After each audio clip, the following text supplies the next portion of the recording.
Felina mai kako. Welcome to Keep It Aloha, a podcast that keeps it aloha by being the very best, like no one ever was. I'm your host, Kamaka, and I know it's my destiny to talk to our guest today. But before we introduce him, I gotta tell you about this week's giveaway. If you didn't know already, here on the Keep It Aloha podcast, we give away $500 or more in prizes every single week, all of 2026. This week's giveaway is provided by my Pokemon alter ego, Kamaka Rips, and our guest today. To enter, all you have to do is head to our Instagram and find the giveaway post. The full details will be in the description. The first place winner will receive a Pikachu and Pokeball Lego set right over here, one perfect order ETB, one signed Pokeball with our hits from the podcast today, and a Gotta Grind 'em All shirt from Mahalo Shoots. The second place winner will receive a perfect order ETB, a signed Pokeball from today's episode, and a Gotta Grind 'em All shirt as well. And finally, the third to fifth place winners will receive a signed Pokeball and a Gotta Grind 'em All shirt from Mahalo Shoots, just like the one I'm wearing. I'll be pulling the winners on Wednesday and announcing them on Instagram. For an extra 10 entries, email nicole@keepitaloha.com the secret word/phrase from this episode, as well as what you think your superpower is. And as always, the prizes and entry instructions can change every week, so make sure you're following us and listening to the full episodes so you never miss a chance to win. Good luck and enjoy this episode. All right, let's introduce our guest. After 175 years, some people still think we're just a ranch. And we just farm all day. What they don't realize is we wear many hats. And that's just how we roll. You just might see some old friends. Or make some new ones. So come hang with us Drive on out to the country. and get that epic snap. No matter what you're looking for, come discover where legends are made. Our guest today is an entertainer from all over the US, but currently based in LA. This singer, songwriter, and performer is best known as the voice behind one of the most iconic theme songs of all time, the original Pokémon theme song, Gotta Catch 'em All. His voice became the soundtrack to a generation, inspiring millions of kids around the world to be the very best, like no one ever was. Beyond Pokemon, he has built a career in music and performance, traveling the world, connecting with fans, and continuing to share his passion for music across generations. He's performed all over the world, is the voice behind numerous jingles and animated characters, shared the stage with legends, and even worked as a backup singer for Michael Jackson, one of the greatest entertainers of all time. I am so stoked to talk stories with him today, and if you grew up in the 90s or early 2000s, you are going to be so stoked too. He is the voice of a generation. He is Jason Paige. Aloha, Jason. Welcome to the Keep It Aloha podcast. How you doing? Aloha. Thank you so much for having me out here, bro. Thank you. Super psyched. Shout out to the Lalo, setting you up for a couple days. Yes, great hotel. Yeah, Great you hotel. and And your Hawaiian family. Airlines for flying me out Hawaiian here. Airlines for flying you out Come there. on. So you got the whole setup over here. Hawaiian Airlines, Yeah. gotta catch them all. Not gotta catch them all, but catch them all. Yeah, you said something you saw on their Screen. They on want their you to go screen? to all of the islands. So it's Hawaiian Airlines. Catch them all. Yeah, so maybe there's some future sponsorships going on here. I think Maybe it makes perfect sense. Hawaiian, if you're watching this, hit us up. You got my email. Yep. Let's do it. Yeah, well, First class. First class all the way. Those lay flats are amazing. Oh yeah. Yeah, I've only been on them twice, and I got really lucky because my sister's a flight attendant, so she gets the buddy passes. So when you fly standby, if it's empty, they upgrade you to that. So that was my only 2 times, and it was amazing. Yeah. You forget you're on a plane. I did forget I was on a plane, and I also forgot my laptop. That's how comfortable I got. So I think where did we go? I forget where we flew. I think California. But luckily the flight attendants knew me. They got one of them. They held my laptop at their house until I was back. Yeah. But yes, I was too comfortable. Yeah, it's too comfortable. And funny enough, I was playing the Pokemon TCGP on my phone basically the entire time because that's when I first discovered it. My friend told me, and I was just tweaking out on it. Even as we were going up the plane, I was playing it, and that's why I forgot my laptop on between the seats. Yeah. There's Pokemon themed planes in Japan. Have you seen those? I saw that, and then now they got the Pokemon theme park. The whole it's a Pokemon world. It's crazy. That's taken over. Yeah, and if people have been following me, since December, I got super addicted to Pokemon, collecting the Pokemon cards. So as random as this episode is, it's not very random if you've been following me because Check out the shirt. Gotta Yeah. grind them more. Yep. Mahalo shoots. Mahalo shoots. And it's funny because we actually reached out to you, I think over a year ago, maybe a year and a half ago, before I was even into like the Pokemon collecting. Right. Just because I thought it would be a cool episode to share your story. I mean, we got a huge Pokemon community here in Hawaii. You've been here for PopCon, for other events. So, I just think it makes a lot of sense that you're here and you can keep it aloha with us. But before we get into everything, I just want to start at the beginning, get to know your whole life story. Also, really cool hat, by the way. Thank you. This is a hat that I made specially for you. Yeah, keep it aloha. It's the Keep It Aloha hat right there, the Jason So Paige cool. version. It'll be podcast worn. Nice. I make these love hats and then I wear them in a concert, but I've never worn one in a podcast. And I'll put a little podcast Oh, worn right right there on. for you. Cool, I appreciate that. So let's start at the beginning. Where are you from? Where you grad? And what was it like growing up? And when we say where you grad in Hawaii, we're always talking about high school. Nobody cares about college. They want to know if you graduate Koku, Punahou, private school, public school, something like that. Where you played sports. So Well, my egg was born in Philadelphia, my grandmother's belly, like I told you, 1947, when my mother was born. When my mother was forming. My mother got married in Baltimore, Maryland, and moved to Texas. My dad joined the Air Force, where I was conceived and I popped out in Texas. So I'm actually physically my body became a Texan in 1969. Then I moved to Baltimore, Maryland, where he talked like this, really unusual accent in Baltimore. Then I moved to Florida for a year. And then I finally moved to Brooklyn, New York. I was in Canarsie for a couple years. I went to Rockaway, Queens for a little bit. And then I moved into Manhattan when I lost my Brooklyn accent.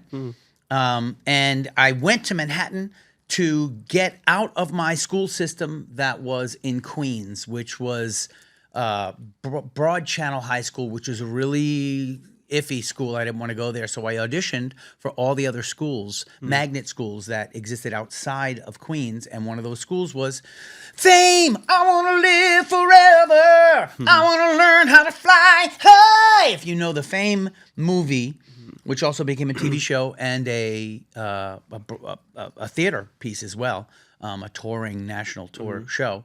That's a high school based on the arts. Dance, drama, and instrumentalists were at one part of the school called performing arts. Vocalists, artists, and instrumentalists were at another part called music and art, uptown in Harlem, 135th Street and Comment Avenue. I went to that one. I commuted from Rockaway, Queens, to that school 2 hours and 20 minutes each way as a 13-year-old traversing the city by walking 4 blocks, taking a bus for another 35, 40 minutes, and then an hour and a half on the train, and then walking another 2 blocks. It was like, when I used to go to school, I had to go all over this. And, you talk to your grandfather, says what it used to be like. And I kind of feel like that because that's what it was like for my high school experience to get out of Queens and study singing at the Music and Art High School, the Fame High School, the famous high school that supposedly puts out all of these incredible performers. And there is a long list of famous people that went to performing arts.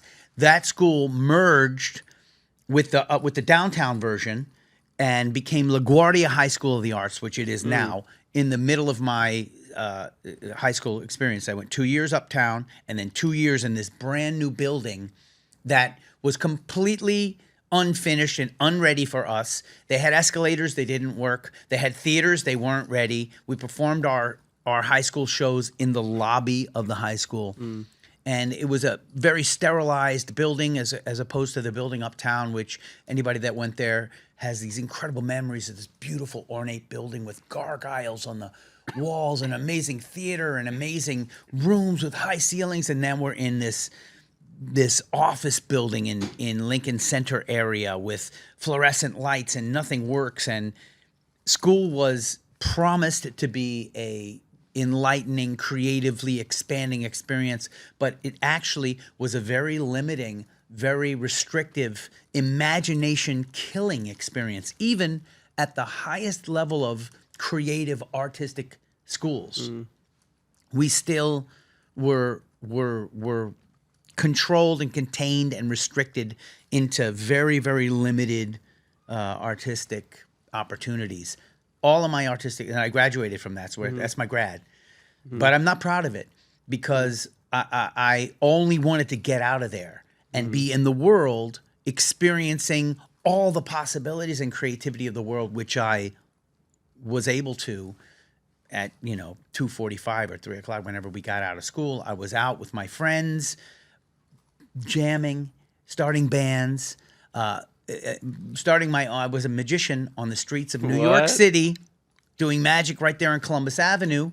So I was already making money as a 13, 14-year-old standing on the street corner, doing card tricks, acting, basically.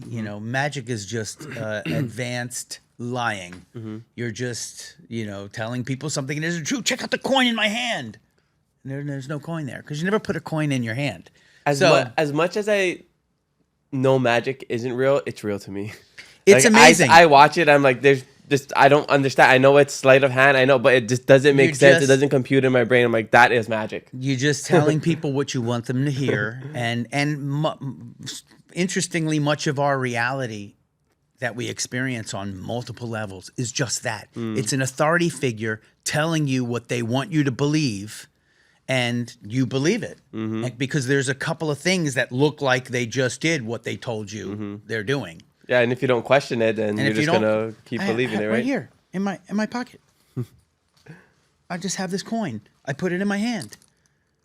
That's it. I just kind of I put my hand in my pocket. You believe I put my hand in my pocket, yeah. And you believe I took out the coin. No, they didn't see the coin. But I'm telling you, I put the coin here, and then I make the coin disappear. So it's a really interesting way to perceive reality, because if you know that you can manipulate reality like that, and manipulate the reality for 200 people standing on the street corner watching you, and you're manipulating reality. And then you can see that the rest of our reality is manipulated that way, much in the way that our camera angles edit us to make us look a certain way, and our now AI and all the different things that are manipulating reality, you don't even know it's reality anymore. And our political systems and our educational systems and all of the things that are inherent to how we view the world can all be manipulated in ways. Yeah, totally. And if we stay ignorant, then that's why they say ignorance is bliss, right? Ignorance can be bliss, and sometimes I think that it's better to not stress out over all the things that I find out are not what they are. Yeah. That's why for me, I like to believe magic is real. That's right. Do you believe in magic? Yep. Yeah. So that was my basic, my foundations. Getting out of high school, I went to NYU for acting and for jazz voice, while I continued to do the band thing and rock out with my friends and band members through the New York City club circuit, which was really thriving in the early 90s. My hair was really long. I was jumping around in spandex pants, flipping my head around like I was in Faith No More or Bon Jovi or Poison or one of those bands that we looked up to. And we took over the New York club scene with a band called What's Up. That was really cool. And when that kind of turned into a public access cable TV show that we spoke briefly about, to promote the band, because public access gives you the opportunity to put your stuff out at the time in Manhattan Public Access to a potential 12 million eyeballs over only Manhattan.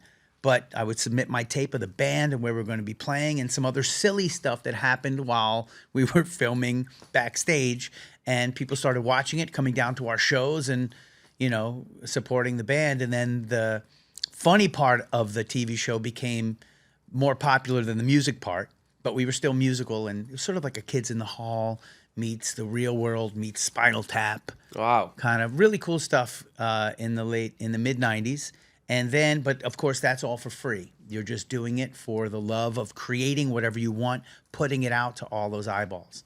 And then it became time to the band. The record deals all sort of fell apart, and our finances kind of dried up. We had to make some money, so a couple of us started a jingle house, a music production company, and that meant that we would then go and do demos for jingle houses that had products and write songs for different companies like Lego Mania, which was the first big jingle that we landed, that I wrote and I sang on, and that became Lego's song for 6 years on every Lego commercial. Wow. Amazing, account, that experience that we booked that. And that was kind of around the same time that Pokemon was recorded as well, 1998. So my jingle experience sort of grew out of my band experience. It all naturally evolving out of me expressing myself creatively and having the ability to do a whole bunch of different voices that, I could do for each job that I was hired for. Mm-hmm. So because of your starting the jingle house and getting the Lego gig, that's what led to the Pokemon?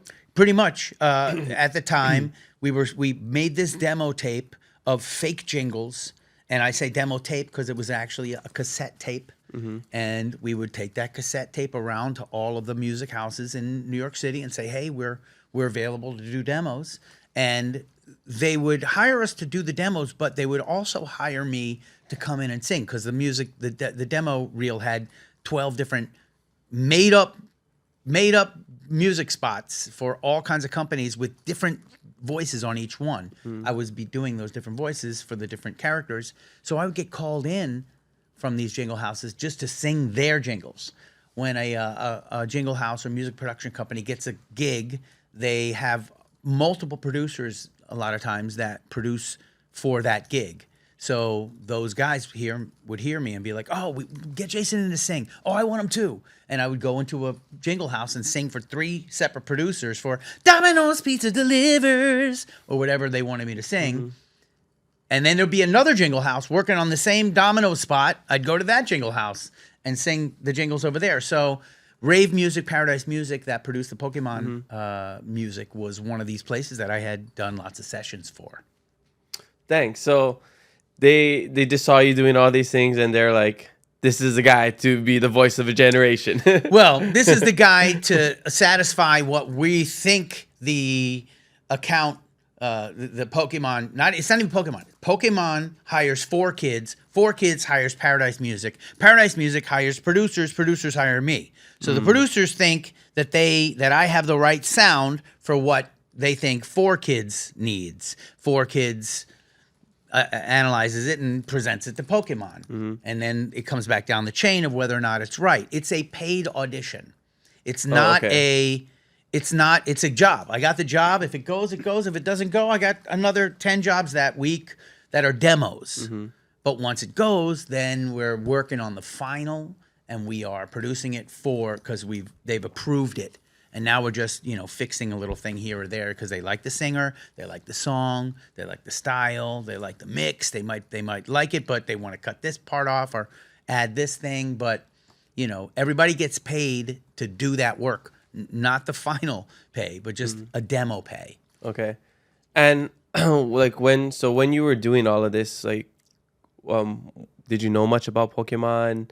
Was it kind of, so I was born in 93, so I grew up, towards my later years, I guess, like later 90s. That's when I started to collect the Pokemon cards and, early 2000s. But for you, did you know? Because it came out in 96? Came out 96 in Japan. Oh, yeah, because it's the 30-year anniversary. 96 in Japan, 98 is when they brought it to America. English, Okay. right? And what we knew was it was a Japanese TV show, and in the session they had the visuals up on the TV to give us an idea of what it looked like. I thought it looked like Go Speed Racer, Go, which I was down with Speed Racer in my childhood. Yeah. It does give that a little bit. But that's it, And then I knew that there was one other thing that we had heard about this brand that had caused epileptic seizures over one of the broadcasts. And we heard about the news report that was broadcast that played the same clip reporting on the epileptic seizures and caused a whole bunch of epileptic seizures in the newscast broadcast, which is so stupid.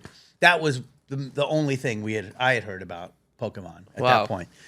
So all as a session singer, there's legendary brands that you Coca-Cola, do, always Coca-Cola, or Folgers, or completely unknown ones that come in as well. So you're there for whatever the session requires, whatever the message requires, whatever the style is required, whatever character they want, trying to satisfy the clients.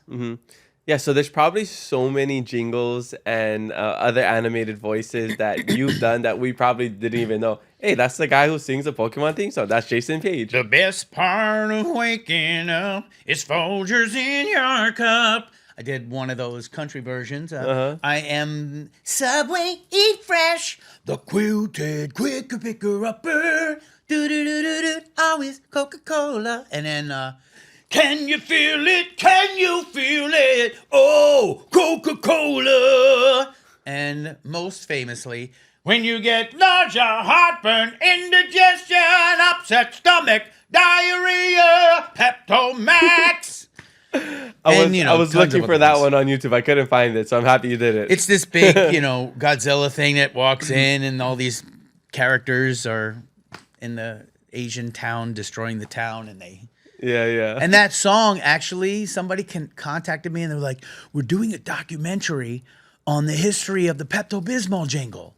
I'm like, what? So random, right? That jingle, that song is so iconic that they are documenting its history. And of course, there's a couple other versions, but mine is the most recognizable sung version. Yeah, and there's dances that go to it as well. Yeah. The upset stomach. I remember Amazing. watching the commercial, and they're like doing their hand motions. Yeah, and yeah. Stuff. Yeah, it's really amazing. How these things that are just to serve the clients as a capitalist commercial enterprise become cultural phenomenons. I mean, so are artists that are putting out a record that are trying to get a hit song. Beyonce is just as much of a capitalist, creation as well. I mean, that's marketing and advertising. It's a commercial for Beyonce instead of a commercial for Pokemon. But it's art. At the bottom level, it's artists, it's performers, it's creators coming together to use their highest craft to, first of all, to satisfy the client's wishes and create income for their families and actually work. So this is work. We're doing work, and we're working by using our highest craft. And that's great. That's what you want to be doing in life. You want to take what your gifts are and develop them to their highest level, and then be rewarded for it. Yeah. By helping other people get to their highest level. And if Pokemon was a person, I would say, and it was a person that created it, and he got to his highest level. This ecosystem is the highest level of an IP that has ever existed, creating the most amount of happiness that I think has ever existed from one entity, one product, or one person's idea.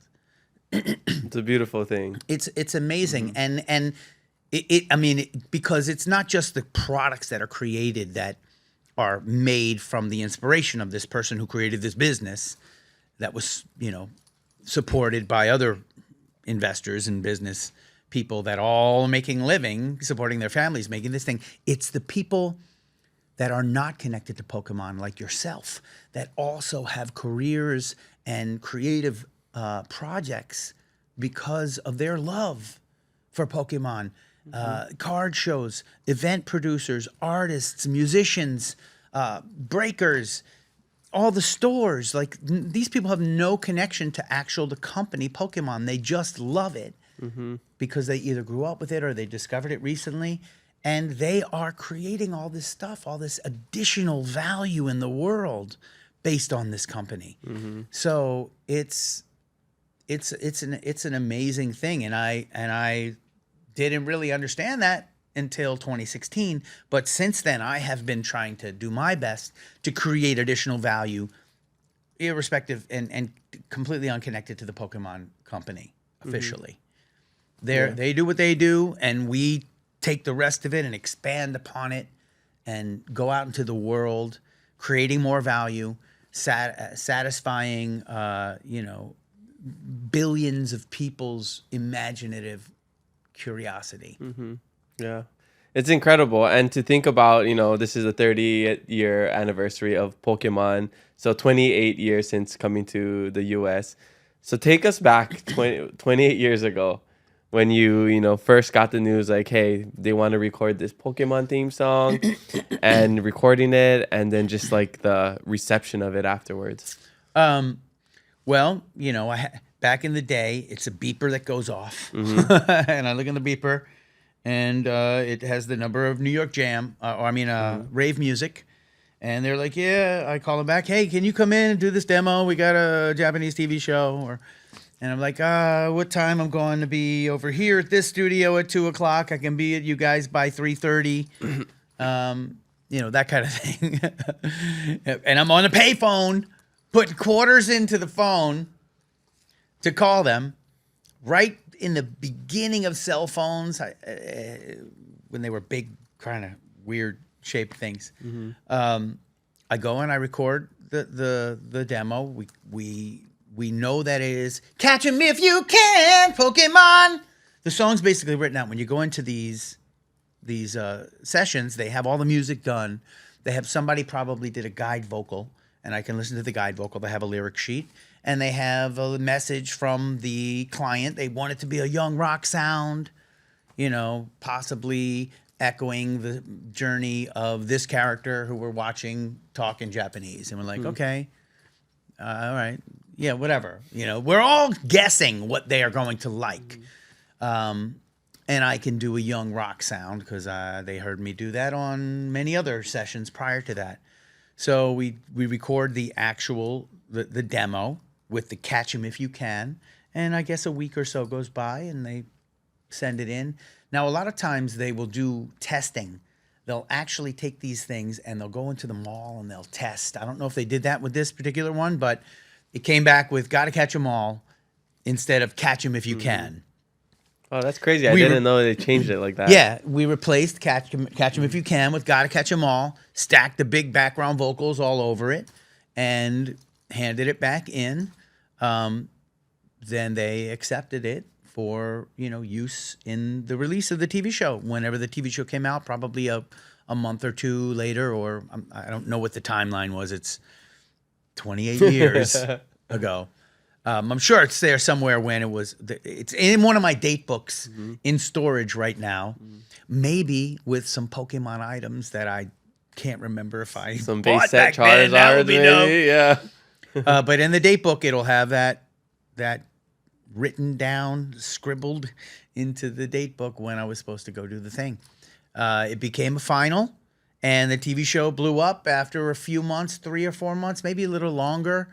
They decided to make music for the show, or they were making a whole bunch of music for the show, but they decided to make an album of that music. And that included the extended version of the theme song and "I'm on the road to Viridian City," which is another song that I sang on that record, which was also produced by the people that I co-produced. Legomania, New York Jam, one of those jingle houses that we handed our demo to.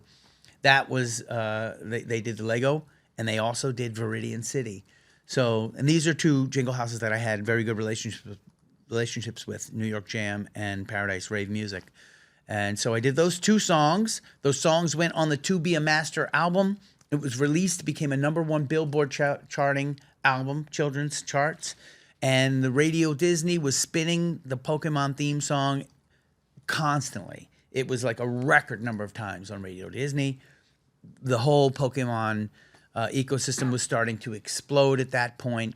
And that was pretty much it. Like there was no sort of contact with the Pokemon ecosystem other than seeing it grow. And people not knowing that was you. And people not knowing it's me. I'm not in the credits at the end of the show. I'm in the credits on the album. So you can see in a very tiny print in the inside jacket of a CD, because it's not even on the cassette. There are cassette tapes of it I just found. and I got them graded and slabbed. They're really cool. But the CD has my name, very small print at the end of the lyrics of who did the songs. Yeah. So, you know, it technically, they could find out who I was. They could look it up. But it was not broadcast, and it didn't need to be, because what was important is the experience that people were having with the song as it is intended to be in the show, not the experience of an artist out there rocking out, performing the song. That was for artists. This is for the show. This is for the ecosystem. This is to sell the products. This is to sell the story and the idea and the ideas of Pokemon, which are embedded in the lyrics. This isn't to sell the artist. Even though there's an artist behind it, like I said, working at his highest craft, a whole bunch of artists, writers, performers, visual artists, all doing their highest work for the company to sell these products that do their highest work for you, for your imagination. I often say, when you see a Picasso, you look at this painting and you just stare into the painting and experience the painting. You don't experience a guy sitting there painting it, dipping and painting, and then a week later dipping and painting. It's like and what that guy looks like. It's like, it's music for a different reason. It's music without ego. You know, every other artist is there. They're making a video. It's me singing this song about me and all the things that I want to say and what I'm concerned about. And even if I'm just trying to get you guys to have a good time, it's me trying to get you guys to have a good time at the club or whatever. It's the artist. It's the ego. It's that person that is trying to sell themselves and the song. And that actually takes you out of the song in a way. When you just experience the song, the art for what it is. So that is how the song really worked so well for 18 years, until the people who were kids grew up and wanted to know who the guy who was the artist who sang the song that did what it did for my childhood. So then, of course, now we've got new media, and we've got YouTube, and we've got ways to find out, the internet, to find out who did the song. And that's when I realized how, and everybody who came out to play Pokemon Go realized how many people grew up on this ecosystem and saw each other on the street as adults. Oh, you too? You too? Oh my God, thousands of people, millions of people, billions of people. Pokemon Go was downloaded by over 1 billion people at the beginning. Yeah. And all those people were, if not Pokemon fans, certainly they knew about Pokemon and they enjoyed it. So those people grew up, they knew the ecosystem, they found out about each other, and then they were like, who's the guy that sang the song? Well, let me look him up. 2016, I popped out of the Pokeball that I was trapped in. Funny, one of my videos, I did an unofficial theme song for Detective Pikachu. And in the beginning of it, it's me sitting down talking with Pikachu about how Pikachu got all the attention, got all the fame for 18 years. Nobody even knew who I was, and everybody knew who you were. And you see little Pikachu plushie sitting there. And now finally, I get a chance to come out of the Pokeball and be seen for the face and the name behind the song and the voice that affected people's experience of the Pokemon ecosystem. And also, because music is embedded in your memory, you can hear the song and now it's in you.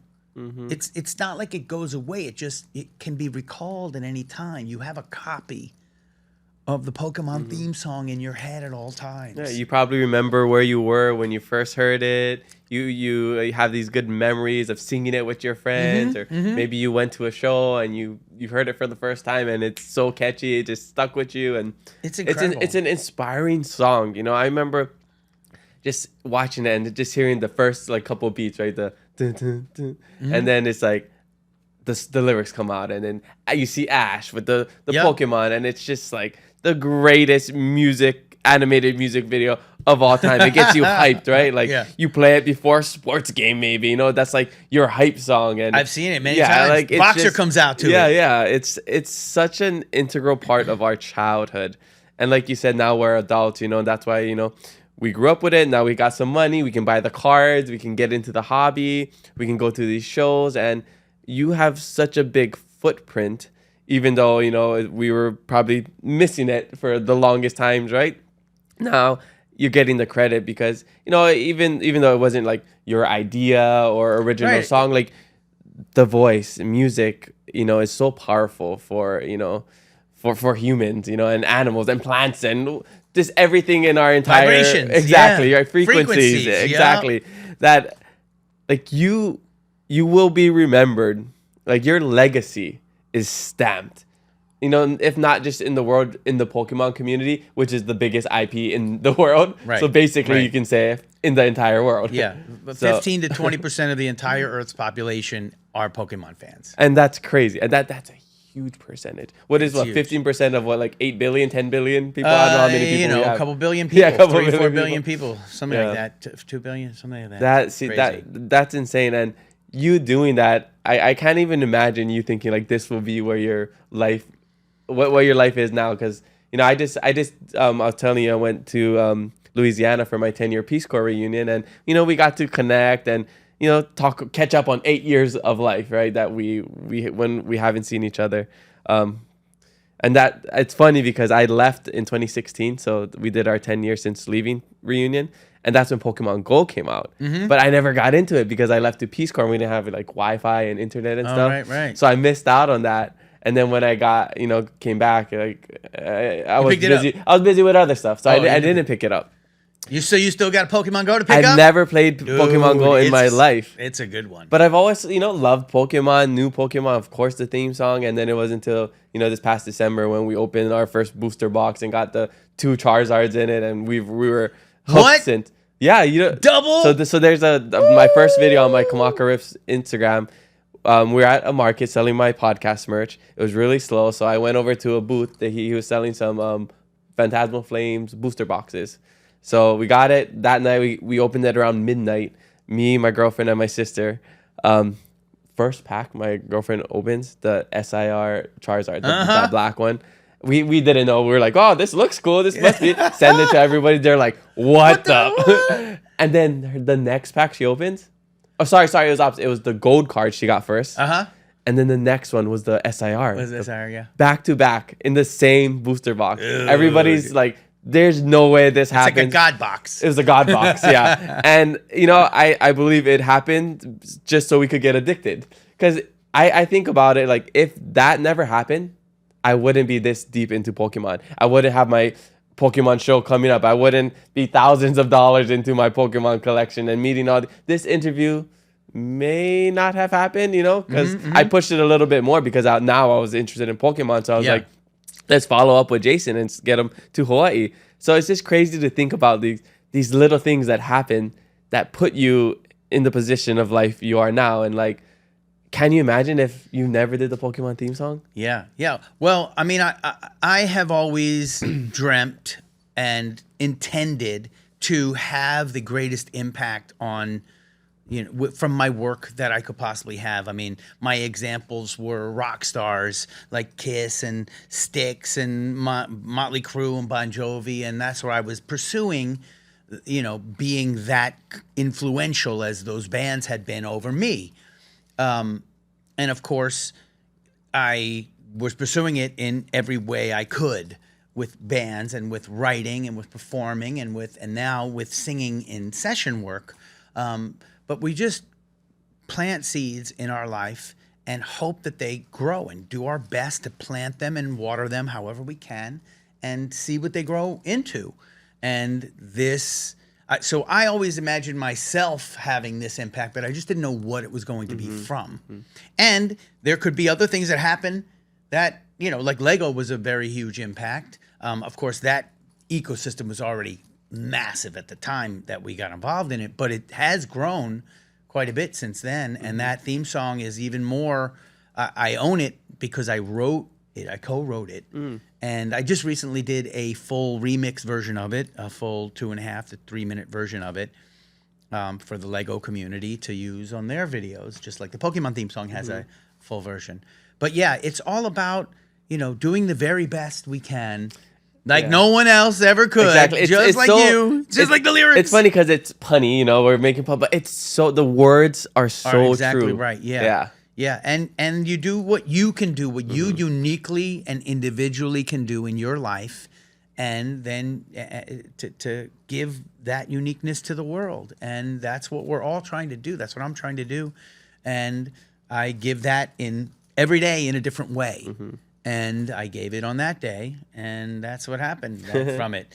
And it's interesting because really each one of these Pokeballs could have that Charizard in it. Like we have to buy the Pokeball and we have to engage to be in line for fate, for the powerful forces of whatever's going to happen, which are ethereal and spiritual and beyond us. To put the Charizard in there, the chance, the fate. That's why I say sometimes that Las Vegas is the most spiritual town that there is. Everybody's just saying, I give it up to fate. I'm just going to put my money in and see what happens. You know why it worked for us? Because my girlfriend's name is Faith. Oh, there you go. That's what happened. Yes, you have to be in it, but you also have to have faith. So I have faith and faith. You got faith. I got the double faith. That's right. Yeah. That's it. Double Charizard. Yeah, exactly. She's a Zard Whisperer. That's what we call her. But yeah, I just wanted to give you your flowers for being part of something so amazing, and I basically just got to know you over the last 24 hours. We had a beautiful dinner at the Hideout at the Lalo last night, and got to know you and your wife. And yeah, you're a very genuine person. I can tell that you care about what you do and you're passionate about it. And of course it translates into the theme song and all the other things that you're doing, and just the little promos I see you recording. And I think people probably don't see. It's like, we see the painting of Picasso's painting, but we don't see the hard work that goes in behind. I mean, just you and I both know, it's like, this is easy. Showing up and talking, it's the posting, the editing, all, the scheduling. You're traveling everywhere. That's so much work, and that's so much energy. The socializing, not just your performance that you do with the fans, the 4 hours of engagement that you're doing, and then doing it day after day after day, right? So it's like, it's not easy work. Yeah. So I just, I just want to give you your flowers and say, like, I see, the behind the scenes and the in front of the, what we see on the social media. Yeah. And yeah, you're just killing it. Yeah. There's no shortcut for hard work. Totally. And you just do it. You just got to do it. And there's so much to be done, and nobody's going to do it for you. So, you can go in and sing that one song, and it can be huge, but there's no value unless you go out there and do everything else that I've done since 2016. I could have done it before 2016. I just didn't know it was there. Yeah. Nobody said, hey, there's a Comic-Con up the street with 5,000 people in Pokemon costumes. They'd love to meet you. And I would have been like, really? Oh, I'm going to go down there and set up and check it out and see what's going on. But when Pokemon Go happened, people started reaching out to me, and I was like, wow, there's 1 billion people out there that I can serve, that I can interact with, and they're people creating things that are not Pokemon. And my first thought was, I should get in touch with Pokemon and sing another song for them and do something with them, because they're still making movies and doing things like that. And but that's not the route. The route is the rest of the world that's doing things that are outside of the corporate structure. They're doing them for themselves. They're doing them with the hard work. Yeah. They're not just throwing something out and see if it works. Yeah, but you're smart to capitalize on that opportunity. You could have been like, yeah, that was me, and go on with your regular job, whatever you're doing, right? But you saw the opportunity, and you saw how big Pokemon was, and you're smart to do that. Whether you can call it the Pokemon theme song your one-hit wonder, right? Like, there's a lot of one-hit wonders, but then from you recording that song up to 2016, when you were in the spotlight for Pokemon, what you're most known for, you still did a lot of other things. I mean, like backup singer for Michael Jackson. So it's like, most we see, you know, like the biggest thing that you've done, right? And that's what most people know you for. But there's still, I mean, I didn't Hundreds know of you did things. magic. He worked the Q rig so easily. I didn't even know how to work the Q rig. You know, Yeah. so many talents. Yeah. We all have a lot of talents. When I perform, I travel with my greatest hits banner, my greatest brands banner behind me, and it has couple hundred different brands that I've worked for. Every brand that would be that you would know, basically, and from jingles to movies to theater, TV shows, video games, albums, background singing. Just my resume is huge, but of course nothing as big as Pokemon. So Michael Jackson. That's it. I saw the This is video of you, or a video that you posted where it had the black and white song, right? That's the song, and then you did the rapping part of it, right? I rapped with Michael Yeah. Jackson in a live concert and was his background singer for 2 shows. One of his background singers was a group of 8 of us that did Madison Square Garden's 30th anniversary Wow. Michael Jackson reunion with the Jackson 5. That was one of the most incredible cool. concerts that has ever existed in history. And the musical director and I had worked together on a couple of other shows at Madison Square Garden, which were like a conglomeration of artists of the time, like Cisco, Maya, different people that had hits in the early 2000s, and they would perform with some old people like Gloria Gaynor and Ray Charles and different other artists would show up and do songs. And I sang backgrounds for all of them. The musical director turned out to be musical director for Michael Jackson. Same producer, David Guest, produced these events. And the MD called me up and was like, "Yeah, we have another show coming up. I wonder if you can do it." And we're trying to put together about 8 singers for the background group. So if you can give me some of your best people, bring them with you.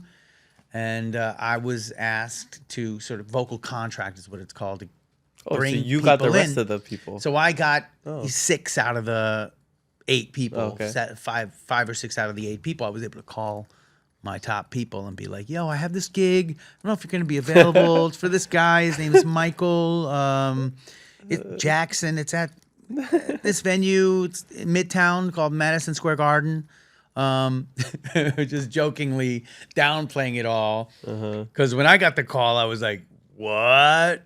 And now I'm going to call other people and offer them that gig. And in that case, you are offered the gig. It's not. There's no auditions there. We know you have all these skills. We're hiring you to be the background singer. Bring your people because you know what we need relative to this. That must have made you feel so cool, right? It's like calling your friend, like, "Hey, you want I to can- sing background for MJ? MJ? Michael Jordan? No, What? Michael Jackson." Crazy. So I called a few of my big, my best They must have best loved you. friends who Yeah. also had done lots in my life with me already. Michael McElroy is an amazing singer and conductor of the gospel choir that I was in. Broadway Inspirational Voices is a crazy gospel choir with Broadway singers that just go to the next level, and gospel chorus is an amazing thing. Luther Creek, one of my best friends, and worked with all kinds of sessions in theaters. And then Shoshana Bean was another amazing singer that was on that gig with us as well. She's a world-class singer as well. Anyway, it was an amazing experience where Michael Jackson sang the first part of the show to all of the other stars that were singing songs to him. I'm sorry, Michael Jackson was sitting in the front row listening to these other stars sing songs to him: Whitney Houston, Usher, Beyonce, Backstreet Boys, Luther Vandross, Ray Charles. The list goes on and on of people singing Michael songs to him while he just quietly watched. And then Michael had, that was Michael's pre-show. He had to sit and watch, and then he had to get up and perform with the Jackson 5 reunited for the second part of the show. So we sang backgrounds for all the first people. We sang backgrounds for all the Jackson 5 stuff. And then the third part was Michael's greatest hits. And when it got to black and white, they were like, "Yo, who can do the rap for black and white?" The music director asked us. And I was like, I can do it. I can do it. I have, a lot of experience rapping with my friends and rapping at jingles and rapping in sessions. So I was the, most accomplished rapper in the group and was able to, to do that for Michael, which was incredible. Yeah. That show was just a remarkable outpouring of energy and electricity between the greatest, most popular artist of all time and the venue with the most people electrically charged back and forth. Songs would happen and there would be 15 minutes of applause and a 3-minute song and then another 15 minutes cheering. It was like the applause was 3 times the length of the concert. Well, unbelievable. So anyway, cool. That's just one of many of the things on my wall of credits that people might know. And there's internet hits and different things that are abstract appearances like Hellbenders or Smiling Friends or performances with people like Steve Aoki or other DJs. I did top line for songs that have become hits in European countries, and I did a thing like another commercial called for a Unox soup in the Netherlands, and it was featuring these band that was a fake band called the Wonderboys. They break up, and the girl's upset because the band's breaking up, and this guy pours the soup over the soup bowl, covering up the picture of the Wonderboys. The commercial becomes so big that I went to the Netherlands to film a video for this fake band, and that song became a hit in the Netherlands on the video channel. So there's all these random things that can happen that people in various parts of the world might know who I am for different reasons. So do people recognize you outside of the Pokemon theme song? So for example, because I'm into Pokemon now, for like 9 out of 10 times I go out and they're like, oh, you're from the podcast, Kamaka. Now, recently, sometimes people say, hey, you're Kamaka Rips, just because of my ripping. Yeah. So does that happen to you? Instead of it's like what you're known for, they recognize you for something else? Well, certainly the Pokemon theme song is the main thing. Yeah. During the 90s, mid-90s, when I had my public access cable TV show, daily on the streets of New York City, I would be stopped. Yo, I love your show. You guys are crazy. We watch it all the time. And in Los Angeles, I get recognized for my theater appearances. I was in shows for a group called For the Record, where we took popular movie directors and we take all their movies, put them together on stage with the best songs and the best scenes. Oh, that's cool. Incredible show that's still going strong. They have their own venue now outside of the SoFi Stadium. They built their own Spiegel tent where they're performing now hits of the 80s and 90s. But they just did their Tarantino show. There were 10 versions of the Tarantino show, which is fabulous. Scorsese, Zemeckis, Paul Thomas Anderson. So performing that in Los Angeles for 7 or 8 years every weekend, I get recognized for that in LA. I was in the film Election. People will go, oh yeah, I saw you in that film Election back in the day. I mean, I've got my TV appearances go way back to Junior Star Search in 1986 with Ed McMahon in the acting division. So not too many people remember that or my soap opera appearances, but it's all Pokemon at this point. Totally. But there are so many other things that I've done that people who do their research will bring up these things that are on my banner that I can, like Rick and Morty, Sausage Party. Like Rick and Morty, Sausage Party. Yeah, those are really cool. But those are all behind the scenes things. But they want to know about it. But my name is there at the end of the credits. If you watch all the credits all the way down. Yeah. So what was life like between 98 and 2016? That's about 18 years, if my math is correct. So I know we did the backup singing for Michael Jackson, but I mean that was just that kind of short stint, right? But for 18 years, like what were you doing? 18 years of theater, film, background singing and touring and All in entertainment. All Did you have in any like entertainment. I random side hustles? I've and never had more magician stuff? You know, I did. One of our For the Record shows was the Baz Luhrmann show. And in the beginning of that show, I did strolling magic in the theater. And I was actually hired by a couple of other companies in Las Vegas to do magic at one point. But the last real job, job that wasn't, and it was creative, was a singing waiter job at Triplets Romanian Steakhouse in 1988, 89 in college. But I was actually waiting tables, and then I would sing, and we'd do a little show. But that was the last actual job I had that wasn't, some kind of creative producing and writing throughout from 1998 on till 2016. That's where the many hundreds of greatest brands come from. Most of my efforts during that time, and actually from 2016 till now, that still continues. Okay. But Pokemon and that ecosystem is the dominant part of my efforts now. But I still do, write songs and produce music for other brands. Theme songs and jingles, and every now and then I'll do a session, but the session fees are still the same, very, very low demo fees for a lot of work, hoping that it goes. So it's a little different now, because now they're not just buying me doing the work, they're buying my name and my likeness and my name, image, likeness, basically. Can say Jason Paige sang on my thing. And that becomes a different kind of value proposition that didn't exist before, when I was just the anonymous Jason Paige. Yeah. So, because you didn't write the Pokemon theme song, you only sang it. Is that why you don't have royalties? I remember watching I think it was another That's podcast correct. where it said you don't get royalties. Right. There are royalties go to the publishers, to the people that wrote the song. I could, say I wrote some riffs in it. Yeah! Like, they didn't write that. That was me. I wrote that. Yeah! That's 1% of the song. It's 1% of the.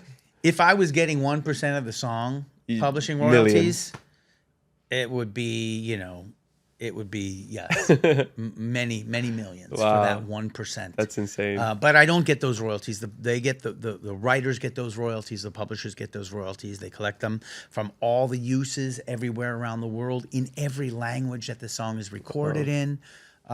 I do get a tiny sliver of internet performance royalties, which are, a couple $100 a year, maybe, from the billions of plays that this thing gets. It's like those emails we get from like Facebook or something. It's like 10 cents you got paid, or the SAG-AFTRA. Yes. You had a tiny role in something, you get like a check for like 50 cents. Yes, 50 cents. I still get a lot of checks from all the stuff on my brand for 50 cents, but this is not royalties. They don't even, and it's 0.000000001 for every time it's played. So I'm getting, and that adds up to $300 a year from some of these collection That's agencies. a booster box. Yeah, it's a booster box. And maybe there's a Charizard in there. Faith. There you go. Faith is around. Which it could be worth like $2,500 if it's a PSA 10. Yeah. So my royalties are you. You're the royalties, and the people that I meet are the royalties. It's not. They don't just come in to the bank account automatically, showing up in my mailbox. Yeah. I got to go out there and collect those royalties, and I collect them with the work and the effort and the energy and the time and the commitment and the money that I have to spend in order to, craft my brand and to present my brand and to keep it all going, keep the business going, and flowing. So no royalties for Pokemon, but I do get royalties for the other songs that I've created for the Pokemon ecosystem. Like you said, Last Goodbye is a song I wrote for Ash and Pikachu's End. And that is something I wrote, so I'll get royalties for that. And I sang all the royalties I go to me. didn't know that was for. I was telling him that before the podcast. I was like, I was listening to some of your other songs, and I really liked that Last Goodbye song. I didn't know it was for Ash and Pikachu. I try, these are royalties relative to Pokemon ecosystem. The Detective Pikachu unofficial theme song, I get royalties for that. I get royalties for my Pokemon Go theme song. Not a lot, because these are it's publishing, and they're still on the I'm not in the tens of millions of views, and they're not licensed all over the place like the Pokemon theme song. But the quality is there, and they are there for the ecosystem. They are there for people to use in the ecosystem. So those songs are mine. Yeah. Even though the Pokemon theme song is just my voice. For sure. Cool. Let's take a quick Shishi break. And Shishi, this is your word, your local pigeon word of the day. Shishi is what we say to go pee. Oh, Shishi. So Shishi. Yeah, So yeah, we're gonna go Shishi right now. So Shishi break, and we'll be right back Shishi. with social media questions. It's almost one of my favorite times of the year again. Merry Monarch season is here. I'm looking forward to heading home to Hilo next month, and I hope you are too. Even if you don't have tickets to the festival, it's not too late to holo holo to Hilo for the day and support local artisans at the Merry Monarch Hawaiian Arts and Crafts Fair. Hawaiian Airlines is making it easy with complimentary shuttles from the Hilo airport to shopping stops from 8 a.m. to 6 p.m. on Thursday, April 9th and Friday, April 10th in partnership with Big Island Candies and Waiakea. And if you're a Hawaii resident and Huaka'ibai Hawaiian member, your quarterly Neighbor Island discount just dropped in your Atmos wallet. Now good for up to 6 guests. Perfect timing for a Hilo day trip. All right, we're back from a quick Shishi break. Mahalo to our drink sponsor, Harders Hawaii, for providing the best quality Shishi in town. I know you got your coffee, but later I'll give you some drinks to try later. It's really good. The Lily Koi is my favorite. I think, what is that in English? Passion fruit? Passion fruit? I think that's what Lily Koi is. Lily Koi. Yeah. All right, let's get into the social media fan questions. All right, let's do it. First one comes from Number One Collectibles. Shout out Kai. He's a vendor over here, Pokemon vendor. He says, "What's one moment in your Pokemon voicing career that you'll never forget?" One moment in my Pokemon voicing career. Well, of course, my Pokemon voicing career only embodies that one Pokemon session. However, my career since 2016 has spanned, 80% or a lot of my time. So in that time period, there was one experience I had with a fan who told me about the power of the song. Now, I get a lot of comments from people on my YouTube about how the song has affected their lives, or how they used to fight with their brother and the song got on and they would reunite, or their mother was in the hospital sick and we went and played the song. And, there's a lot of places that the song and the power of music and frequency has affected people in very unfortunate positions and helped them through it. But there was one girl who talked about this experience she had at a Comic-Con Q&A, and she got up and she said she was in a coma from an accident that she had, and for many weeks, and the Pokemon theme song brought her out of the coma. When she woke up to the Pokemon theme song playing from her coma. So it was just an amazing, oh my God, the power of music. I mean, you could say it was just coincidence. That was the song that she was playing after weeks of being in a coma. But there's something about that experience, and that's like the most powerful one of hundreds and hundreds of comments like this on the YouTube video. And people say they spontaneously break into tears because it connects to them and releases this nostalgia inside of them, this sadness or this happiness or whatever it is.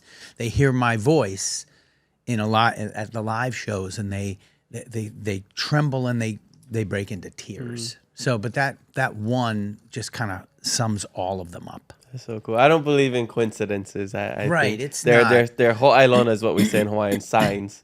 And I think that, that's a sign of how powerful that song is. Yeah, absolutely. Absolutely. Have you ever watched Stranger Things? Briefly. Okay, no, it just makes me think of, this girl, she gets trapped in the upside down, and to get out, they play a song by Kate Bush. That's what happened. Yeah, right. so that's why that song got popular again, because that was the song they would play, and it would bring her back. Oh, wow. So that was basically the Pokemon theme song for that girl. For that girl. Yeah, it was Kate Bush. Wow. You're like Kate Bush, Interesting. basically. Okay. Yeah. All right, next question comes from Sweetest underscore ink underscore high. This person says, would he be down to sing the Pokemon song and remix it with a Hawaiian artist in Hawaiian? In Hawaiian.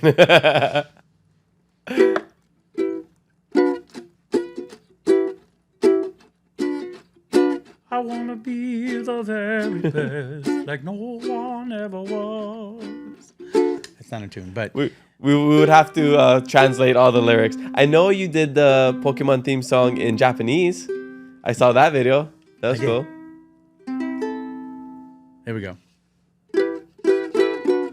Later on, we do the Hawaiian version, but in English. Yeah. We'll get it. Yes, We'll get absolutely, 100%. That has to happen.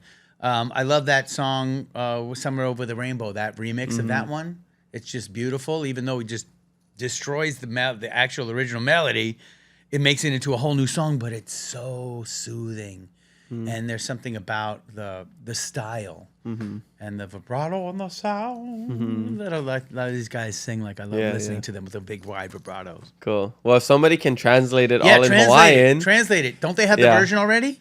Nah, I'll do my best. Yeah, I speak Hawaiian, but I don't translating it. It's very different than just like conversational.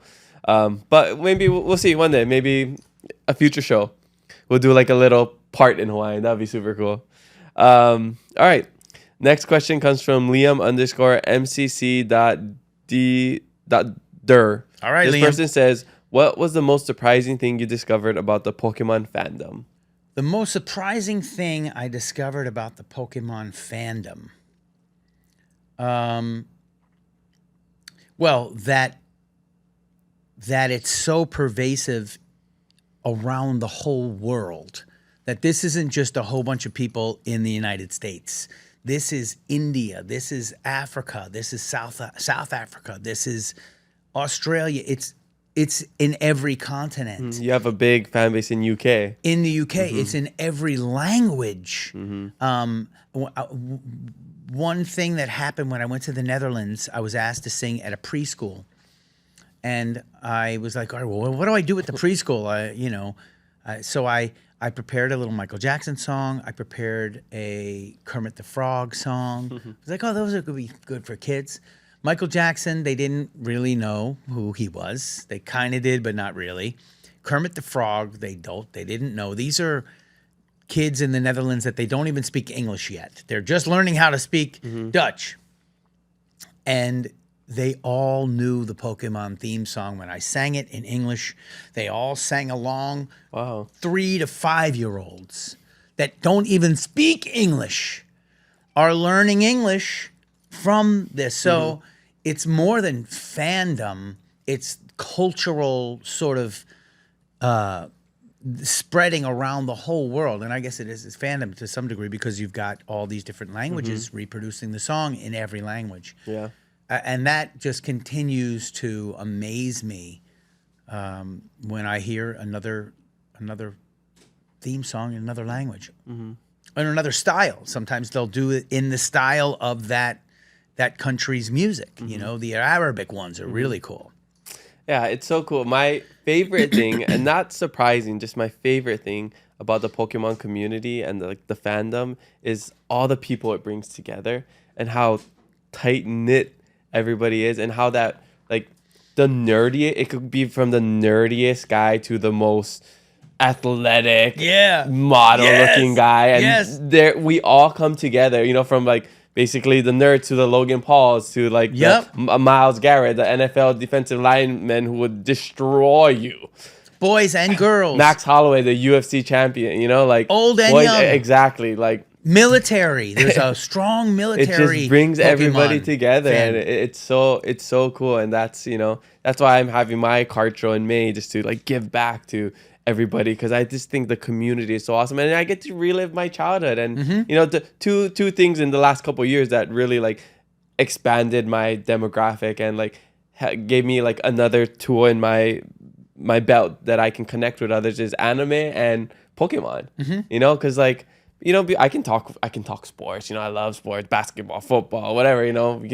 I could chop it up with anybody about that. But now I'm like, I'm in an environment. I remember I was working this job and we had like this picnic with all the coworkers. Everybody's younger than me, And I was like, I don't know what to talk to these people about. So I just went like, you guys like anime? And then we were talking the entire time. As soon as I said that, we were just talking, oh yeah, these Blue Eye Samurai and Jujutsu Kaisen, and oh yeah, did you watch Demon Slayer and all these things? And now it's like Pokemon I can talk about, like, oh yeah, so oh yeah, what's your chase card? And like, oh, are you gonna send it to PSA or tag? Yep. So now you're just like, you get to connect with all these different people from different backgrounds that look different, that sound different, but we all have the same thing in common. Yep. It's so awesome. Yep. I It love really it. is. I It really love is. it. I think the days of connecting with one thing like that are not, they're over. I mean, they're only relegated to the things that have been around this long that everybody connects on. Yeah. Because now everybody can have their own sort of selective thing. But because this existed in a time when you only had a few channels to watch and everybody watched it, it brought everybody in the world together. It's one of the things that's going to be like that for a while. Totally. 300 to 400 years, right? 300 to 400 years, as indicated by the Pokemon corporate executives. All right. Next question comes from Michigan Trading Card Fest. This person says, what's been your proudest moment at the card show or collecticon? Michigan Trading Card Fest. I'm going there. May 17th. My proudest. What was the question? Let me say, what's been your proudest moment at the card show or collecticon? Well, pride is a sin, so I'm not really proud of it. Let's maybe say grateful. What moments are you most grateful for? The moment I'm most grateful for is the first performance of the Pokemon theme song at Stan Lee's LA Comic-Con in 2016 when it was the first Comic-Con I was invited to, and they said, oh, we have an after party. We want you to perform at this after party. And I was like, yeah, that's great. We have this band that plays the Pokemon theme song. They already know it. You just jump up on stage and do it. And I was like, okay, that's great. Not knowing what to expect, this band plays a whole bunch of like really cool 80s covers. They're called the Flux Capacitor. They dress like the Back to Future characters, cool. And they play all these really cool songs from that time period. All these big, huge songs that I knew. So I'm like, oh my God, I have to come up after that's the power of love, and all these amazing songs from that era. And I'm going to sing Pokemon. Well, what's going to happen? And I came out on the stage and people lost their minds. First of all, there's a whole bunch of people already dressed as Ash and Pikachu and Misty and Team Rocket right there at the Comic-Con. And then all the phones came up, and I was like, wow. Like, everybody had their phone up recording it, and I was like, it's just me singing here. And they were like, you could not believe what they were seeing. It was the first time that they even thought about me, that somebody sang the Pokemon theme song, and he's actually here. And oh my God, I'm having this experience of, and then for me, it was that experience of, oh my God, I have that audience that already knows me and my song. This is like, I didn't know that I had this audience and that they were adults with phones. They weren't just kids that like to play Pokemon. They're actually adults now.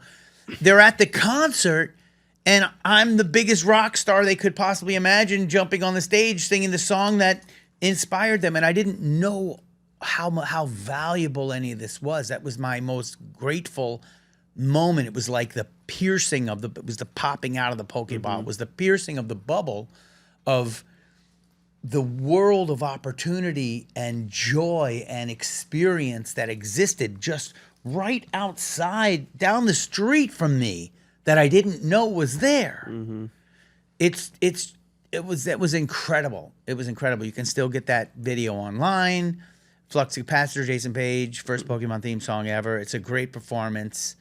I was so amped up, and the crowd was so amped up. That's the one, Michigan Card Fest. And many more moments to be made. And you said May 17th? May 17th. If we got anybody listening from Michigan, Michigan Trading Card Fest. Get down there. You'd be surprised where people listen from. Like, I never expected to be recognized in, like, Arizona, Louisiana, Japan. You know, because this is mainly a Hawaii podcast.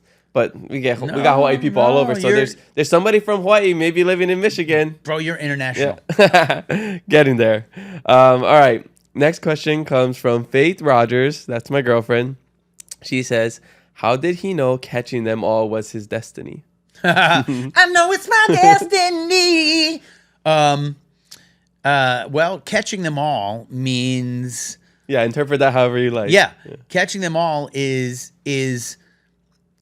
what I have been trying to do since 2016, which is attaching my face and my name to everybody that would want and benefit from that information.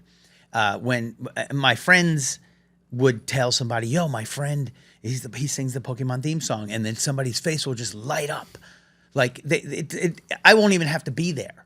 But other people can tell their friends, like you will, and your podcast is basically doing, yo, I interviewed the Pokemon theme song guy, and they'll be like, oh, I didn't think about that. What? Yeah. You mean that song? Whoa, I never even thought about that. Wow. And like, that is catching them. That's putting them, getting them on my Pokeball of realization, of nostalgia, of heartfelt joy, is just making that connection, whether I'm doing it personally by telling somebody, which is kind of the ego route, or somebody else next to me is saying, yo, Jason Paige is on the plane. Jason Paige is on the plane? Who's that? This is the guy that sang the Pokemon theme song. What? You mean that song? And then they have that experience. And then when I walk off the plane, all of the stewardesses and the people that work on the plane have a big care pack for me of all the snacks and stuff and their Pokemon cards for me to sign as I walk off the plane, because somebody told them that I was on the plane and they didn't know who I was until it was explained. And it's like the Mario collecting when he the goes like, coins. ding. Right. Yeah. It's like it's a score for the joy and feelings that it brings in people. It's not even a monetary thing. It's just that person got to feel this great sensation just by connecting those dots. And that's catching them all. Yeah, love that. That's a great interpretation. All right, next question comes from Kane.poke or Kane.poke or poke. I don't know. I can read this in a Hawaiian pronunciation or I can read it in English. So it's either Kane.poke or Kane.poke. This person says, what is your biggest inspiration in doing the Pokemon theme song? Well, the inspiration is making that connection that I just described when I perform it live. The inspiration in the beginning was satisfying the client, planting that seed and hoping that it grows into this amazing ecosystem, not knowing that you guys out there would be the ones to water this seed and to grow it. But now the inspiration is to really honor the original with the energy that I can 28 years later perform the song with, and to bring it like it's the first time that I'm ever singing it, like that first time at the Comic-Con, with each performance, and to not let them down, because I've been to some rock star shows that my rock star was not the rock star that I remembered on the recording, and it really let me down. Yeah, maybe they're a little bit older. They're a little older, and it's knees hard, are a little bit. Knees are a little weak, and they didn't really quite hit it. And I'm like, oh, I wish I wouldn't have heard that. So I try to keep it to a certain standard for all my performances. Right on. And how do you stay so young? I mean, I know you drink coffee. You look really good for your age. I mean, so like 96, I look pretty good, right? for 96 years old. So last night at dinner, when we left, because I never looked up your age, and you said you were born 1969, right? 57. Sorry, 57. 57. Yeah, 57. And I was like, yeah, maybe it's like mid 40s or whatever. If anything, late 40s. And then we looked up 57. Yeah, and you're like, wait, if he was late 40s, he sang this song. I know. Was like 16, 17? No. And I'm not just saying this because you're my guest. Like, I was a genuine guest, and I was like, wow, like you're you're doing a good job at staying in shape and keeping your energy up. You perform, you know, you're moving around and stuff like that. I mean, Yeah, well, I see these old rock stars, and I worked with Steven Tyler quite a bit, and seen him on Aerosmith tours. Matter of fact, when I started working with him in 1999, I think he was in his late 50s, and he was killing it at that point. And now he's still been killing it up until just recently. They slowed down a little bit, but they're in their mid 70s, and he is one of those guys that has those notes, and he is rocking out, and he has the energy. And I'm like, I mean, I don't actually, you know, we're not comparing the same diets or anything, but I am inspired to keep myself healthy so that I can live up to that standard. And I've got, you know, 20, 30 more years, hopefully, of being able to do what I do and give these gifts. And like we said, Pokemon's going to take another, you know, 200-300 years of success.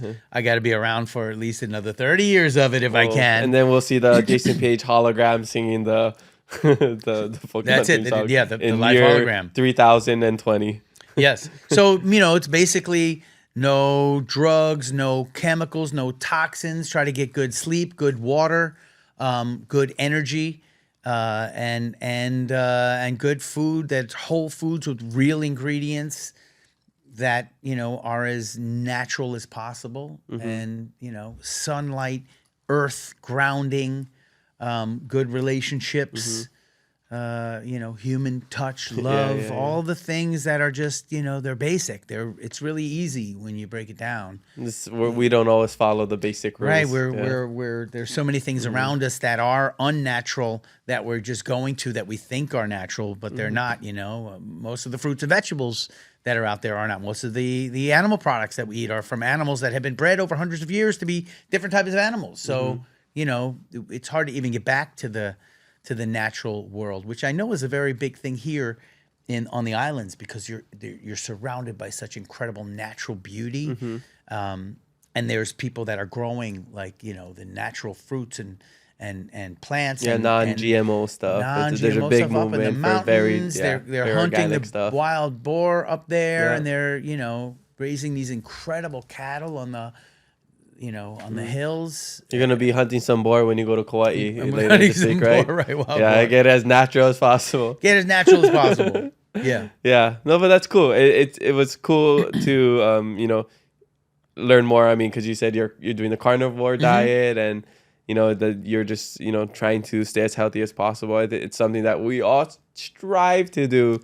You know, I shouldn't eat this, you know, candy. I shouldn't, you know, sleep at 3 a.m. It's just, but you know, what happens is you start doing it, and then the temptation to do the thing that isn't right goes away. And then you're like, I don't need to eat sugar. I don't need to drink all this stupid stuff. And I feel better not doing it. And then if you are tempted on an airplane when you haven't eaten in a little while, and they're bringing over these, you know, pre-made sandwiches, and you eat it and you're like, oh, I feel awful now. You really recognize that you feel better, you live better, everything just works out better when you're doing when you're committed to yourself, that relationship to yourself. Yeah. Well, it's a good lesson to learn to be the very best. All right. Next question comes from Sam_Haley 1992. This person says, which Pokemon is your favorite, and which trainer would you be? Well, this is the favorite question that everybody asks in every interview. Which is your favorite? Why is that the favorite question? And my answer is very, very specific and consistent. I don't have favorites. I have experiences. Now, that is because I think this question has arisen out of our desire to limit human beings' expansion. And I think this goes back, and I'm equating it with the public schooling system, which cuts your day into 7 sections, and that's it. And it never, you know, maybe 8 or 9 at one time. You get 2 of those sections. You can choose from 3 different other possibilities. So you spend 12 years of your life limiting yourself to those things, and you have to pick which one is best that you're going to further invest yourself in. and even before you even, what's your favorite color? What's your favorite song? What's your favorite game? What's your favorite thing? You're constantly limiting yourself to tell other people what the one thing is that you like, and now you're wearing that thing because now you told people your favorite is Gengar, and now everybody's getting you Gengar shirts, and now your entire wardrobe is Gengar, and now all you're doing is collecting Gengar because you stated it, and you probably had to state it many times because this is the favorite question that everybody asks you. And that's your identity now. And that becomes your identity, and your identity gets limited and structured into these small little slices. And of course, until you are like, well, I don't like Gengar anymore, and now you got all this Gengar stuff. And you can't not like him anymore. That's your favorite. Yeah. So instead of having the favorite, I have the experience. And that experience can be good with Gengar one time and bad with Gengar the next time. And the experience of all the Pokemon is what you really need to become a master in order to, That's how you really catch them all. That's how you catch them all. You got to catch them all. Yeah. That's the logo, not got to catch just one. Yeah. Got to catch your favorite and no more. That's a really cool perspective because people have been asking me what's your favorite when I go to card shows, and that's it. I still don't know. I mean, I grew up with the 151, the original 151, so I'm like, I like Alakazam, I like the legendary Pokemons, I like Lucario because I play Super Smash Bros and he's in it. Of course nobody's not gonna like Pikachu and Charizard and all those guys, but yeah, maybe I'll start like leaning more towards what you're talking about, where like I have these separate experiences with, a bunch of different Pokemon. And it's like, I don't want to choose a favorite child. Right. I have a favorite thing about them separately. Right. That's right. What's your favorite color? What's Yeah, your favorite soft drink? What's your favorite Pokemon? Yeah. The reason Who's your favorite podcast guest? What's your I favorite can't podcast choose. guest? Right. You don't want to choose. You just have experiences with all of them. The reason that we have such a great Pokemon ecosystem is because they keep making more. Too many. I don't even know. I'm still catching up on them. All right. Last question. All right. And you can get your ukulele ready for this. Uh-oh. Because it comes from JR Bruh. This person says, could you do a short a cappella of the theme song for the podcast listeners?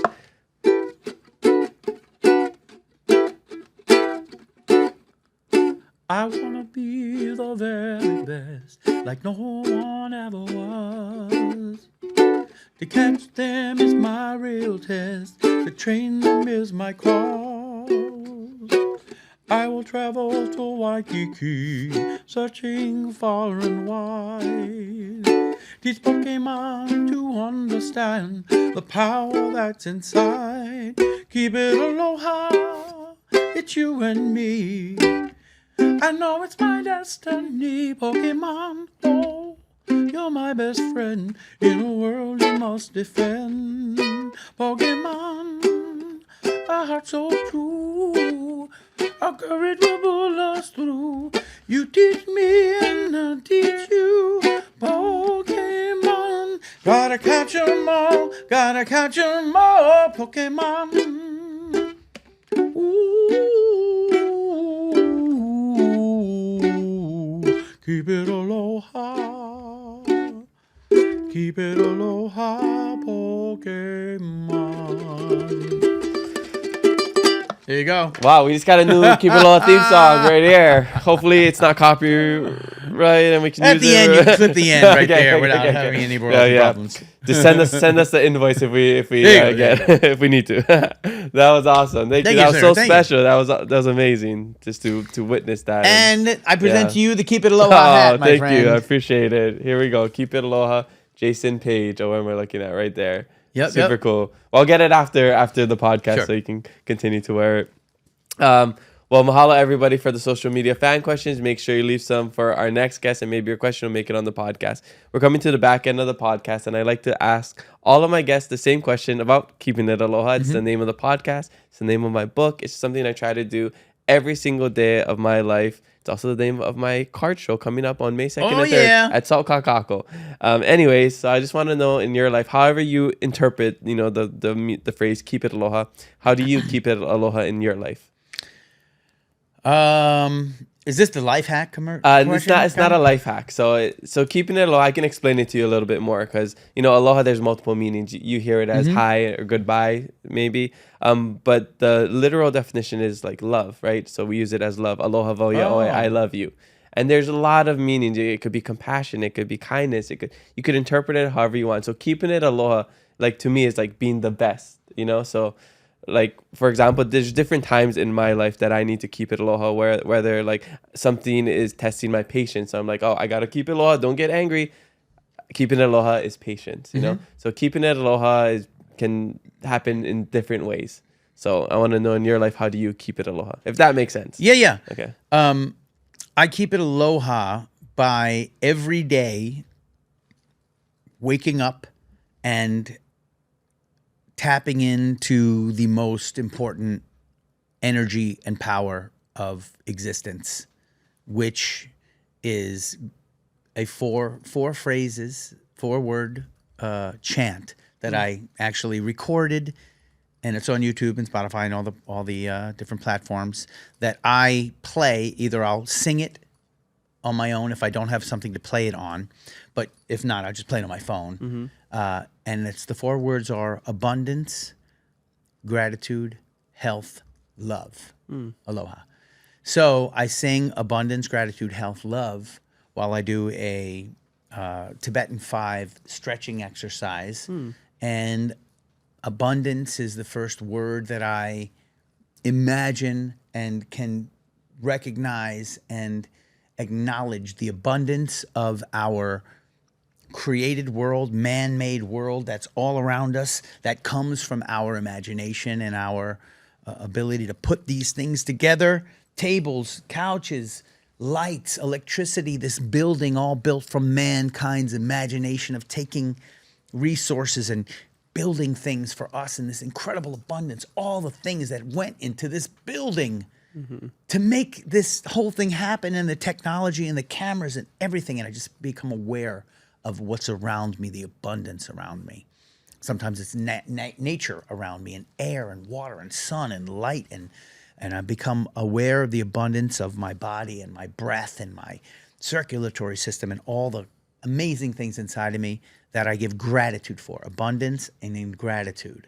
So I'm merging that gratitude for this abundance and thinking about it with gratitude and actually becoming aware of it, talking about it and singing abundance, gratitude, health, love. So then I sing the 3rd word, health, which is how I stimulate my body and my mind to create healthful decisions in my life, and literally to tell my body to function in a healthful way because I'm loving it and treating it well and giving it the things it needs in order to become as healthful as possible, so that I can exist in the 4th word, love, which I believe is energy, thought, and will, and emotion and time. So I'm combining those 4 words every day in a meditation. From the moment right when I get up, before I do anything else, I turn the music on. I make the bed so that I'm not even doing it in front of an unmade bed, and I do my exercises and my chant and my thought exercise. That is basically creating a relationship to myself, and then I can go and create that relationship with the world as we know it, and give my gifts and become more grateful for the abundance around me that I get to share in, like this podcast and you and everything that you've done to make this abundance happen, to keep it aloha. That's one of the best answers I've heard on the podcast. That was very well put, very thought out. And even though you just basically learned how to, what the meaning of keeping it aloha is, you came up with such a good answer in such a short amount of time. That's amazing. Something that, hopefully me and other people will start to be more mindful of too, is all the things that you talked about. I mean, the power of the mind is so important. Just speaking nice things to yourself, speaking things that you want to do into existence, like of all the greatest things I've accomplished in my life, like they were either written down or I told people, hey, I'm going to do this. And, last year, like, so we got our partnership with Hawaiian, and this is how real it is. Okay, like I've been trying to get a partnership with Hawaiian Airlines for the last 2 years. Last year I didn't write it down. It wasn't on my goals, like 2025 goals, like get a partnership with Hawaiian Airlines, get sponsored. This year, immediately I said, get partnership with Hawaiian Airlines. And by the end of January, it happened. Boom. And that's how powerful it is. You're speaking to yourself. You're creating a relationship with yourself. And you come into this world by yourself and you leave this world by yourself. And you have that relationship is your most important relationship, the relationship to yourself. And then your relationship to others grows based on how good that relationship is to yourself. Yep. I love it. I love it all. All right. So what is one thing you wish people knew about you that they don't? Wow.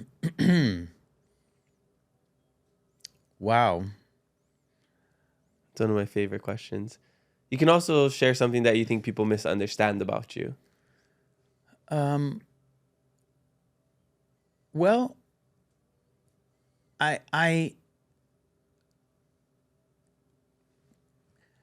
don't want, I want people to be able to misunderstand. I want people to have their own perspectives of me that may be totally false, and to impose upon me whatever it is they want me to be. I can be greater than I actually am in reality. I could be, or I could be poorer, or I could be as the haters continually put in the comments. He's a meth head. He's a crackhead. He's an alcoholic. He's an addict. He's a one-hit wonder. They're like, like, do I really want those people to not think the way that they think? Do I really want people to change the way they think about me? Or do I want them to be free to have the wrong idea, to be false? And I think I'd rather have them have the freedom to be wrong than to, because my first thought was like, oh, I just wish all the haters would just kind of, like, they'd understand me better. They'd understand that they would just do an internet search and see that I've done thousands of different jobs, that they might have loved this vocal I did on this album, or this TV show that I sang, or this artist that I sang with, and they're not just thinking, oh, he's ruining cards with his autograph. Or like, do I want them to understand that all Comic-Cons have some dozens of people signing autographs on all manner of things, and that's how a lot of artists make their money, by signing their autograph, and I'm just one of those people. And why aren't they yelling at those people for how dare they sign their autograph on a Yu-Gi-Oh card, or how dare they whatever? There's just hundreds of people, thousands, I would even say, of artists signing their autographs. It's an ecosystem. Do I wish those people would just do a short internet search and learn the truth, or just be able to stew in their anger and put it out against me on my Facebook page because I sign my autograph at events and people pay money for it?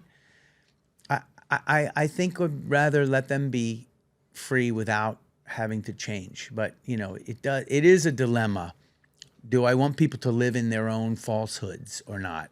And it's a challenge for me to have to reframe it in my mind and to be like, these people, they're brazen enough to post on my engagement post, oh, he finally found another crackhead to marry, like on my actual engagement post where everybody's congratulating me on being engaged. And then oh my gosh, so that's what you meant, like your actual my actual post, like... and they'll actually take that opportunity to vent publicly on a post about love. Says more about them.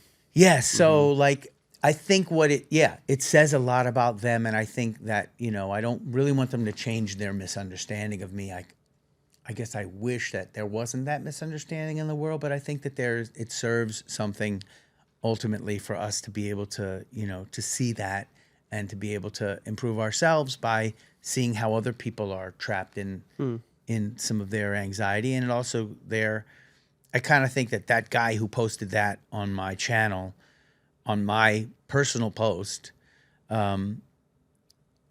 didn't punch his wife that day because he was able to punch me on my... You were the punching bag. I was the punching bag instead of his wife. So maybe, it's helpful in that way. Wow, that's a very mature and like wise answer. It's an interesting love question. that. What do I want people to know about me that they don't know?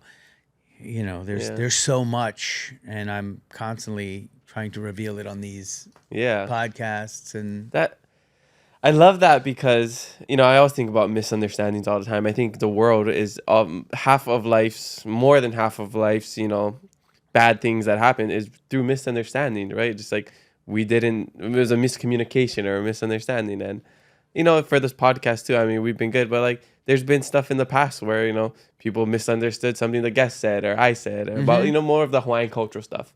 And then they get mad, they make a video, they post about it, and then like one of the coolest things that just happened, as we got back from Kauai, I was checking my DMs, and it was a couple. I missed it because it was in the request, so I saw it from a while ago. And there was this guy who, a couple years ago, we had a clip, and then people didn't like, and it was misunderstood. Like the short clips are so people watch the full episode, but everybody's gonna watch the full episode and get the full context. So this guy made a video and basically was saying like, F this guy, I'm gonna beat you up. Basically talking to me and all that stuff. And it was very directed at me and angry. And then so I see this message and he's like, hey bro, or I just wanted to apologize for doing that a couple of years ago.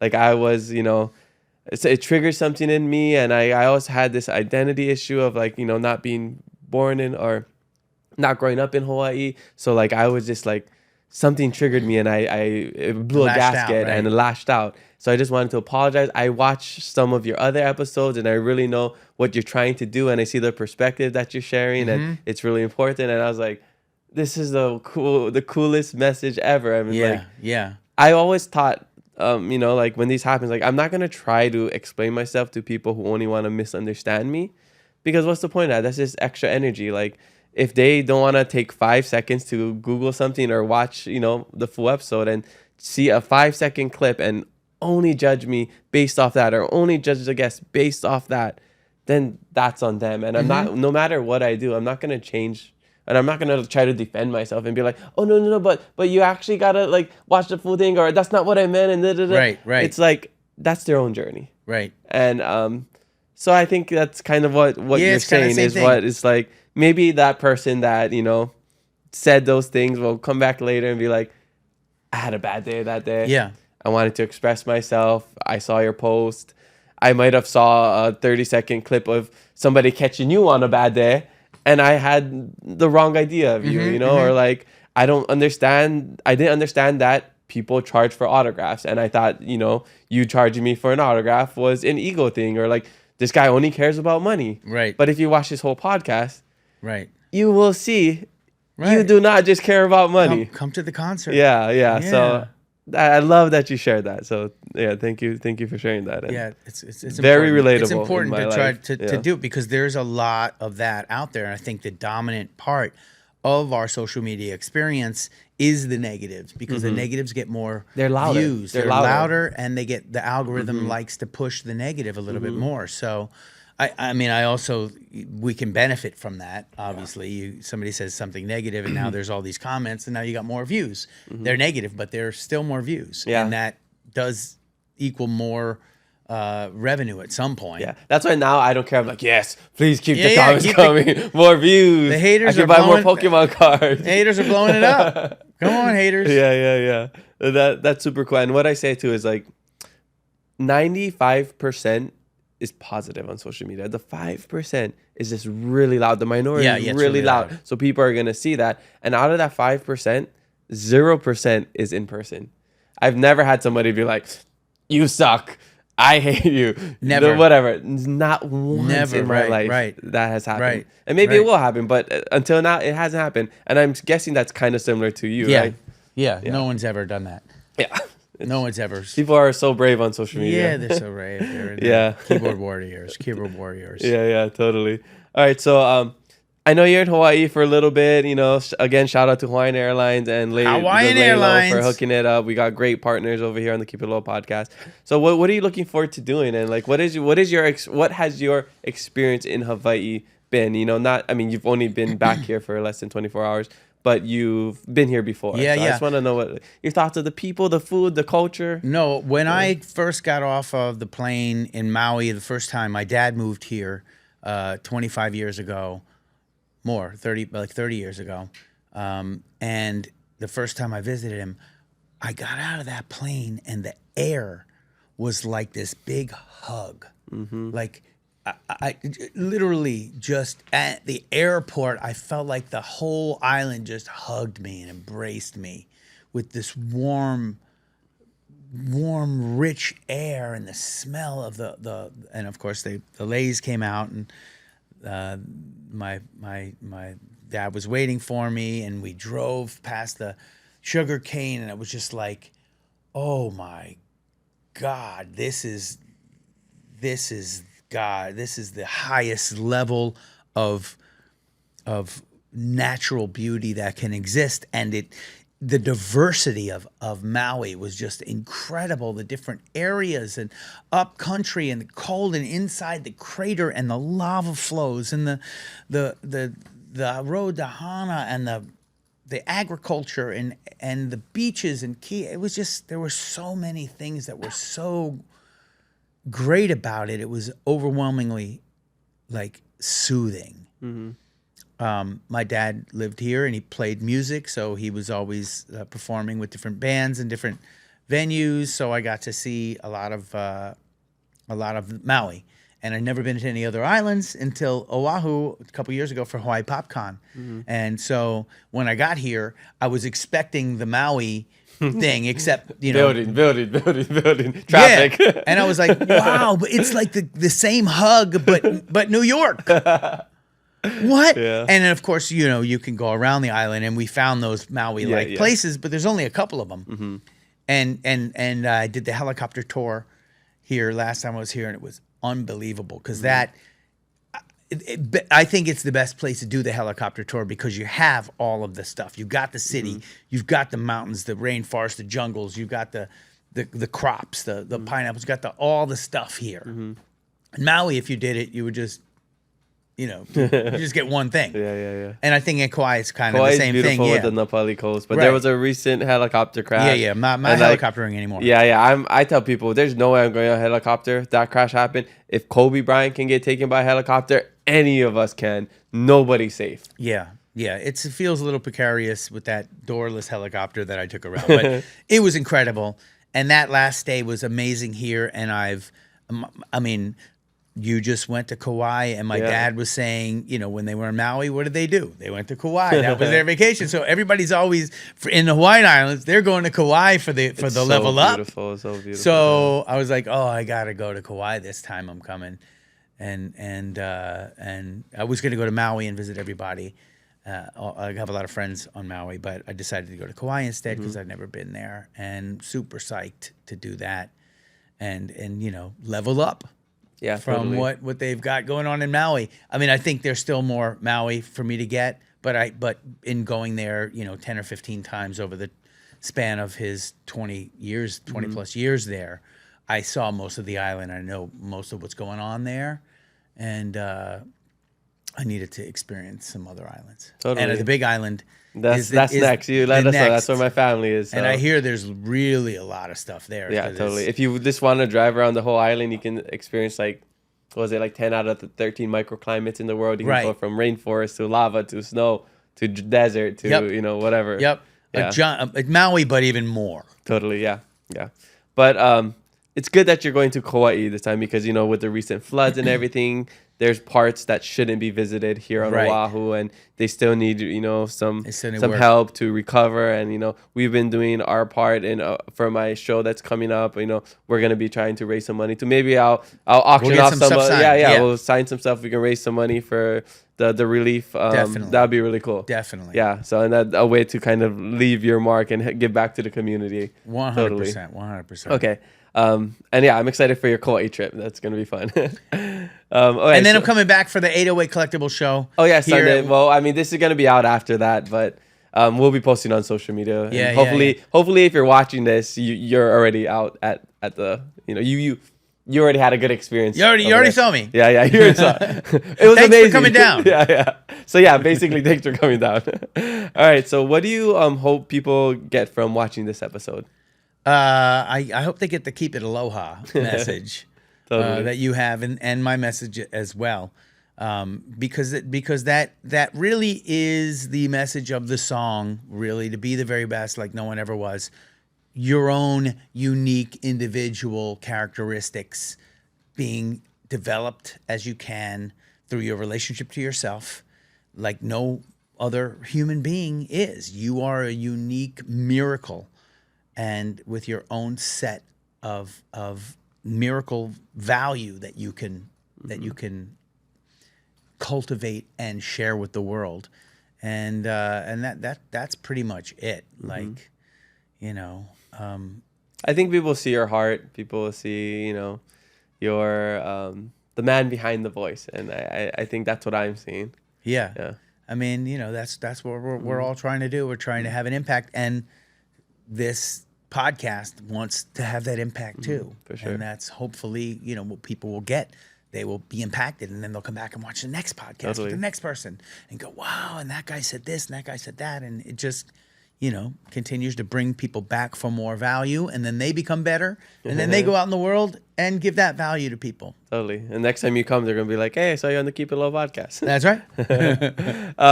I've been excited to ask you this ever since you asked us yesterday, last night when we were at dinner at the Hideout. You just asked us, "What's your superpower?" And that's like such a cool random question that not a lot of people ask. And we're not talking about like actual, like if I had a superpower, I'd have teleportation or the flight, but actual, like, what do you think is your human superpower? So I wanted to know what your superpower is. The human superpower is manipulating my voice into various forms of frequency that go out into the world and affect reality. And that superpower has been exhibited by, my body of work, and right now the tone in my voice as I answer the question is also part of that superpower, to try to articulate my heart through my voice, whether it be musically or whether it just be through words and ideas. The superpower is the voice and the frequency. Nice. What a great superpower, and that you use very well. Jason healing the world with the powers of his voice. That's my superpower. Awesome. Cartoon character. Right on. All right. So every episode we do giveaways, right? And I like to ask the guests for a secret word or phrase so that people can get extra 10 entries if they email this to my assistant Nicole at keepitaloha.com. So if you can think of like a word or phrase that people got to email for extra 10 bonus entries. Imagination. Just imagination. That's it. The best nation. After The best nation in the world is the after the Fire Nation. Actually, maybe I really like the Earth Nation of Bossing Say. So imagination, email imagination and your superpower to Nicole at keepitaloha.com for 10 extra bonus entries. And of course, we got Pokemon in this giveaway. Of course, there would be Pokemon lots in of this it. giveaway. All right, so we're coming to the end of the podcast, and I just got to know, what is your life hack? Oh, the life hack. I feel like it might have a lot of Yes. overlap with a lot of the things Yeah, you shared already. it does. I think the life hack has to do with the relationship to yourself. It's the talking to yourself. It's the spending the time just with yourself, just with your thoughts, and developing that relationship to yourself. That's what I do every morning with my meditation, and that hack helps me articulate to myself what it is I want to do that day, or that month, or that year, and then be able to execute it because I'm thinking about it every day. I'm thinking, I'm taking that time, no matter where I am, even if I'm on the plane on a red eye and I'm not even sleeping. I'll do it on the plane, just to get myself aligned with my own thoughts and build that relationship and check in with myself. I guess that's the basic life hack. And if you want to, and I do it on those 4 words. And if you want to do it with me or do it with my actual recording, just search Jason Paige, Abundance, Gratitude, Health, Love, and that will come up on all the platforms. You can listen to it. It's a 10-minute meditation. Oh, cool. I'll go check it out. And that's the hack right there. You will create abundance in your life if you create this relationship with yourself that is built on the gratitude, and you will create health in your life and love as well. Right on. That's so cool. I didn't know you had this, whole other side of you. That's awesome. I mean, all I know is what I see on social media, right? Yeah. I mean, I put it on social media every now and then. I mean, I guess more recently. But it's not. I love the little face thing you did with your wife.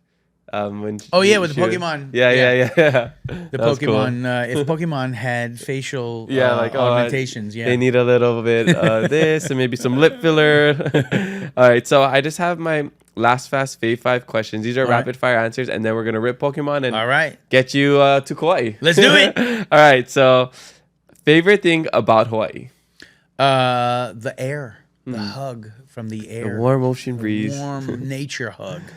Favorite guilty pleasure? Coffee.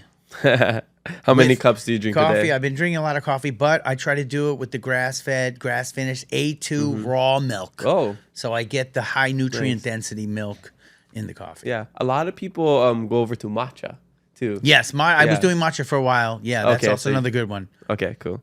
All right. Favorite travel destination? I think it's got to be the road to Hana.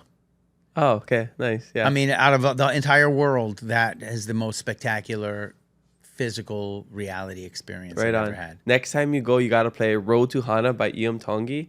Iam Tongi is a guy from Hawaii who won American Idol a couple years ago. Oh, cool. He has a good song called Road to Hana. Oh, nice. Play that on the Road to Hana. It'll be a jam. Cool. All right. And favorite karaoke song? We say karaoke.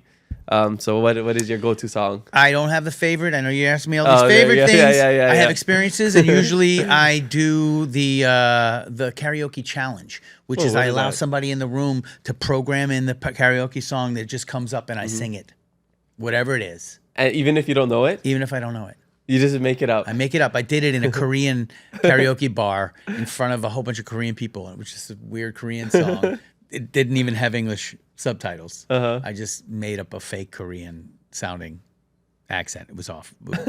It was hysterical, but it could have gone the wrong way. Yeah. No, I've seen those videos where basically it's the challenge where you face the other way and they play the song and you have to just sing it without knowing the lyrics. That's cool. Sometimes it's a song but you don't know all the lyrics sometimes. So there's so many songs. Makes for a funny video. Yeah. Okay. Last one. Favorite thing about the Pokemon community? Their creativity and their ability to create value outside of the Pokemon ecosystem with their own efforts and their own events, their own music, their own art, their own cosplay that they made on their own podcasts, their own card shows, independent creators. That's what my favorite thing is. I love it too. All right, so we're gonna rip some packs and then end the podcast. Right now we got a bunch of Pokeballs lined up. Oh, we went for the Ultra Ball right away. Bam, Ultra Ball. Should we do it? Yeah, so what we're gonna do is we're gonna rip it. So this is kind of like a live break, and whatever is in it, that's what one of the winners of the giveaway will get. So do that. I'm gonna go with the basic Pokeball. We got lots of camera angles here.